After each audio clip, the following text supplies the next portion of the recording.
naitwa Catherine Kevin. Kwanza mimi napongeza sana kwa sababu jambo ambalo mnalifanya sisi kama waandishi tunapita sehemu nyingi, lakini mara nyingi hatukutani na vitu kama hivi.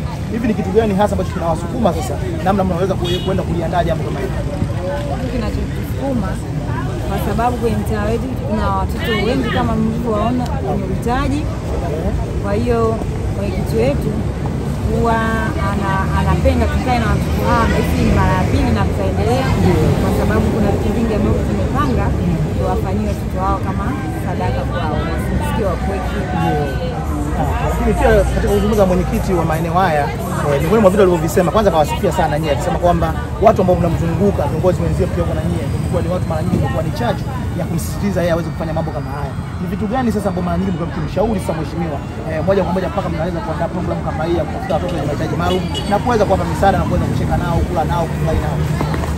Vitu ambavyo tunamshauri ni lakini cha kwanza kikubwa ni hichi, na cha pili tutakuja kwa wazee kwa sababu wazee wapo wamekufa wako tu. Kwa hiyo ni vitu vingi tunamshauri tuendelea kufanya nini kama Tanzania, tuendelea kuona na namna gani sasa mnaweza sasa jinsi ya cooperate kwa ujumla mpaka mnaweza kupata rundo kubwa kama hili. Cooperate kwa sababu binafsi mimi ni mshauri kama mshauri huduma, huwa najua kila mtu nini mnamtaa wapi na nini, kwa maana baada ya kila changamoto kuleta hapo. Na mtazamaji wa Sanga Media tunamsikia mwenyewe jina lake na nafasi yake, ameweza kuzungumza mengi hususan kuelekea tukio hili.